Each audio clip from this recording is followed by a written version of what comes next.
Salve, salve, minha família! Tudo bem com vocês? O seu filho tirou a nota maior que a do filho da empregada no vestibular e mesmo assim o filho da empregada passou e o seu não. Calma. Eu me chamo Verão Luiz e eu vou tentar te ajudar a entender por que isso não é injusto. Primeiro, anota logo aí. Existe uma música dos Racionais MCs chamada Capítulo 4, Versículo 3. Assim que esse vídeo acabar, vai lá no seu streaming e pesquisa Racionais, capítulo 4, versículo 3.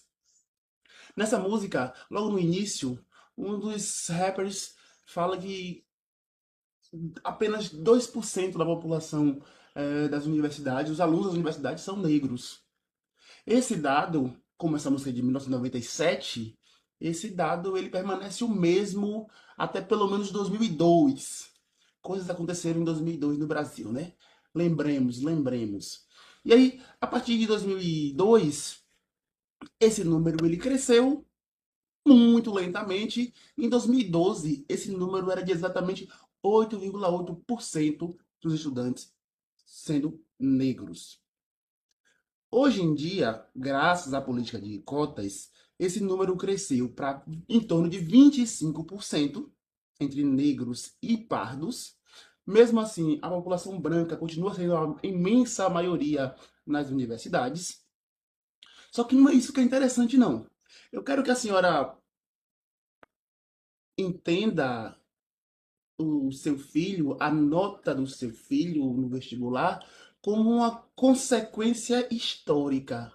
Ou seja, o seu filho não é mais inteligente do que qualquer outro negro ou pessoa pobre que tenha tirado a nota um pouquinho mais baixa que ele.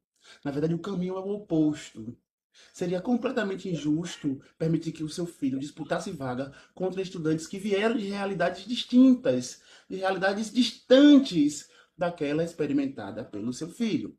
Ó, eu vou devagar. No Brasil, nós temos uma desigualdade que ela é social e ao mesmo tempo também é racial. Nós não podemos esquecer que tudo que a gente falar no Brasil sobre oportunidades, sobre estudo, sobre pesquisa, nós temos que levar em consideração o fato inequívoco de que por quase 400 anos uma parte da nossa população foi escravizada. E os descendentes dessas pessoas não receberam nenhum tipo de ajuda, incentivo, indenização por conta dessa exploração. Então, enquanto o seu filho ele é resultado de gerações e gerações de heranças, porque sim, desde seu bisavô que as coisas vão sendo deixadas para que a próxima geração não comece a vida a partir do zero. Isso significa que boa parte do sucesso que a senhora apresenta e também o seu filho é resultado do trabalho de toda a sua família ao longo da história. Tudo bem, mas e quanto àquelas pessoas que tiveram as suas heranças roubadas ao longo dos primeiros 400 anos do Brasil? Óbvio que todas elas nem conhecem os seus antepassados e quando conhecem, não receberam absolutamente nada pelo esforço e pelo trabalho realizado por essas pessoas. Essa desigualdade que se inicia com a escravidão, ela se multiplica no mundo real hoje. Ou seja, a pessoa que passou pela escravidão, ela não conseguiu contribuir com o futuro da sua família. Ela só desapareceu. Ela foi roubada e morta. E aí, os descendentes, né, os filhos que hoje estão aí tentando entrar na universidade, ele carrega toda essa carga de desigualdade e, claro, por conta disso, não conseguem colocar os filhos nas melhores escolas. Sabemos, e eu acho que até a senhora concorda, que a educação pública no Brasil está distante do que deveria ser. Então, não tem sentido colocar o seu filho para disputar vaga contra o menino que não teve as mesmas oportunidades. A senhora deve estar concordando. É ruim, é doloroso, é chato, mas é a pura verdade.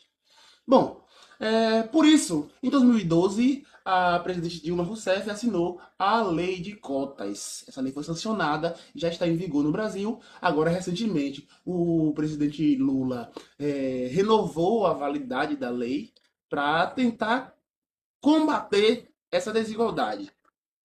Bem, eu sei que esse papo chato tá ficando meio longo, mas com certeza a senhora deve estar pensando: por que esses presidentes não estão melhorando a educação pública ao invés de ficar criando cotas, criando muletas para que alunos que não tiveram essas oportunidades consigam entrar na universidade? Olha só,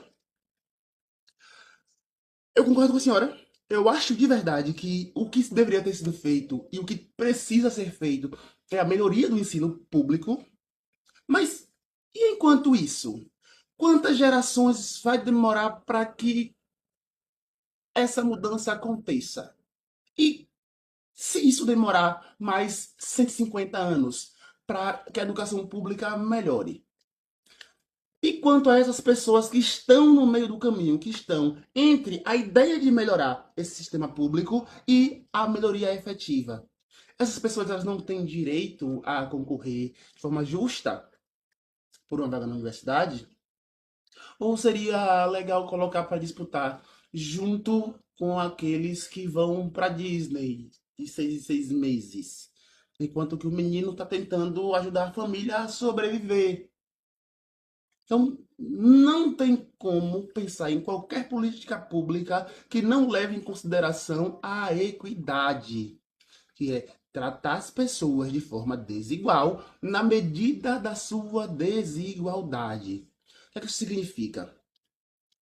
Eu sei que provavelmente a senhora já ouviu falar do princípio da isonomia.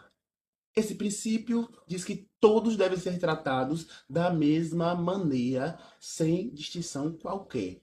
Agora, olha só, esse conceito de forma formal, de maneira formal, tem esse significado.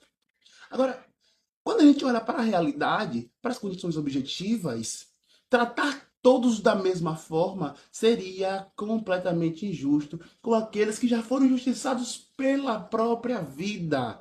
Então, nós temos um outro conceito que é uma extensão do conceito de isonomia, que é a isonomia real, ou seja, olhar para a realidade, considerar essas condições materiais nas quais a vida do sujeito se desenvolveu e pensar em políticas públicas que possam ajudá-lo a sobreviver e a superar essas desigualdades. Para isso existe o sistema de cotas.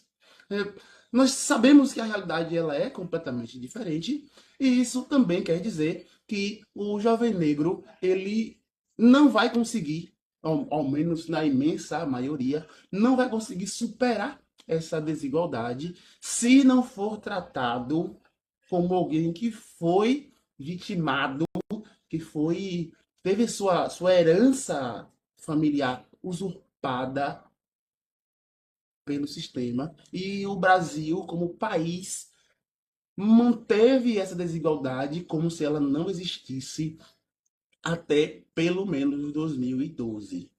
Então, as cotas são criadas para colocar as pessoas para brigar por vagas contra aqueles que estão nas mesmas condições. Por isso que o seu filho, com uma nota maior, ele não passou, porque simplesmente ele perdeu para alguém que provavelmente estudou na mesma escola ou em escola parecida com a que ele estudou.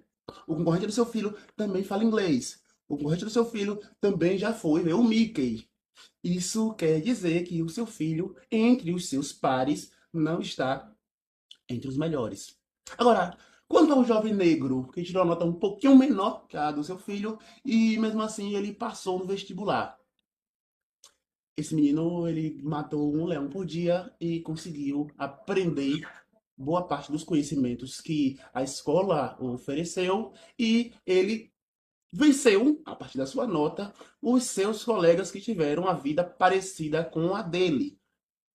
Isso aí, na prática, faz com que esse jovem tenha acesso pela primeira vez na vida a oportunidades parecidas com aquelas dadas aos amigos do seu filho. Que é quando você coloca esse menino, que é o excelente aluno da escola pública, ao lado dos alunos que vieram das escolas particulares, e tem pesquisa que fala sobre isso, tá? Em mais ou menos 2 ou 3 semestres, aquele menino que veio da escola pública, que tinha um nível educacional um pouco abaixo, consegue superar as notas daqueles que vieram de escola particular. Isso quer dizer que a desigualdade ela separa pessoas não pela sua capacidade de compreensão e entendimento da realidade. Ela separa pela sua condição financeira. E como no Brasil a condição financeira, infelizmente, está completamente ligada à questão racial, a única forma de combater essa desigualdade é criando nas universidades, no sistema de emprego, nas vagas de emprego, lugares onde pessoas pretas possam ser vistas, respeitadas, renomadas e possam servir de referência para que os meninos jovens que estão começando a vida agora possam olhar para esses lugares e se enxergarem lá, ocupando esse lugarzinho que na cabeça de muita gente deveria ser só de pessoas parecidas com o filho da senhora. Tá legal? Então, espero ter ajudado. Tchau.